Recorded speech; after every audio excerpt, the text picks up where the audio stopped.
10 months on from the devastating Queensland floods, and survivors from Toowoomba and the Lockyer Valley, in particular the small towns of Withcott, Helidon and Grantham, are moving to higher ground. Higher ground not only means the relocation of one town up a hill, but it also encompasses the emotional journey of flood survivors to rebuild their lives and look towards the future.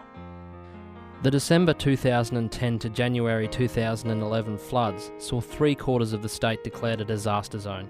At least 70 towns and 200,000 people were affected, and a total of 35 lives were lost.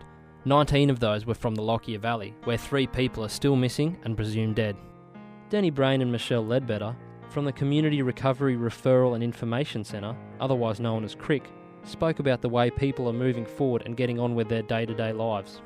The school was up and running by I think it happened January 10, and they had to go back to school January 23, and they were actually were back at school. So it was pretty good, and got everything back to normal. There will be a new normal, but as normal as possible. In order to achieve this new normal, many survivors have had to deal with physical, mental and emotional stress. Post-traumatic stress disorder, or PTSD, and depression are 2 mental health issues that are present within flood survivors. Queensland Health explains PTSD as a condition people develop after they have been exposed to a distressing experience. Catastrophes such as floods or cyclones can have a major effect on the mental well-being of those affected.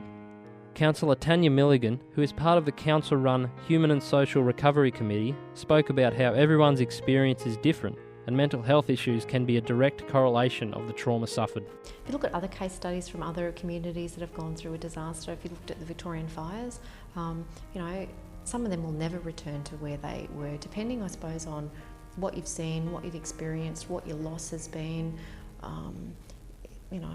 We all react to disasters or situations in a different manner. Recording cases of PTSD can be difficult. The DSM, a manual used for diagnosing mental disorders, shows strict guidelines to the symptoms that must be present for a clinical diagnosis of PTSD. Many survivors have come forward showing some symptoms, but weren't able to be clinically diagnosed. This doesn't mean that they weren't suffering. First of all, people were in a situation where their lives were at risk, and then there's all the follow-up impacts on people, so waiting for insurance, living in houses or substandard accommodation for some people. So that, I think, that just has a cumulative effect, and I wouldn't be surprised if there were people experiencing that. But I have certainly come across many people who have been showing different symptoms of post-traumatic stress syndrome. Farm manager Eddie Sloan bore the full brunt of the floods. He was isolated for a week on a property near Dalby. Although Mr. Sloan was previously diagnosed with depression, the devastation of the floods brought on a whole new level of anxiety, fear and sadness. That brought up a lot of old feelings, emotions that I sort of hadn't dealt with or hadn't experienced for a couple of years. Been mainly some depression symptoms and that sort of thing. I was a bit worried that maybe things were going to go south again. They started to. Deputy Mayor and head of the Recovery Committee, Councillor Graham Moon, is heavily involved with the rebuilding of affected communities. Of all the subcommittees that we have, some of those subcommittees now have gone out to meeting every month or even once a month or even maybe a bit longer, but because of our concern about this human and social area, we still meet every fortnight.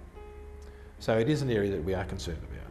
What works in our creek is we have a lifeline worker there, and that's for psychological first aid. So if somebody comes into the creek and they've presented as anxious or fearful, or they have any needs, like it could even be food, shelter, something for their baby, just anxiety, we'll actually refer them to the lifeline worker.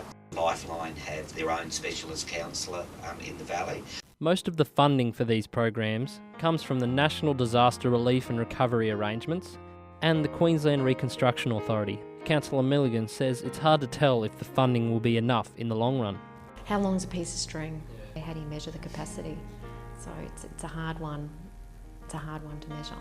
With many avenues of help available, members of the affected communities have an optimistic outlook for moving forward. The Lockyer Valley Council and CRIC are delighted with the community response to the help available, with many survivors seeking the counselling on offer. I think there's been a reluctance for people to engage in counselling in the beginning, but I think as time's gone on, a lot of people who thought they were able to weather the storm have actually accessed counselling.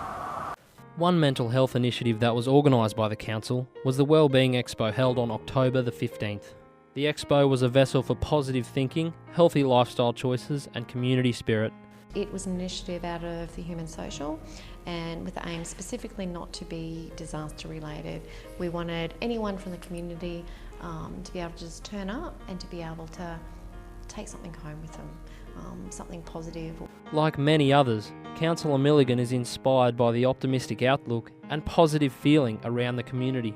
For me, it's about being positive, and it is about being optimistic. So look, I don't think that it's just all for show. No, I think that's what they truly believe. That's what we all believe. Another massive step in returning life to the new normal is the current construction of Upper Grantham. The small town that was almost entirely wiped out by the wall of water that washed through is currently being rebuilt on higher ground. Councillor Moon believes this is a positive step forward that has the support of most residents. The community is very supportive of what we're trying to do. As the emotional journey of Queensland flood survivors continues to evolve, as they overcome personal hurdles, it is fitting that Grantham's rebuild is taking place on top of a hill, looking back at what was normal only 10 months ago. Grantham's new and higher ground is a positive step forward that is a symbol of hope for PTSD sufferers and survivors of all Australian natural disasters.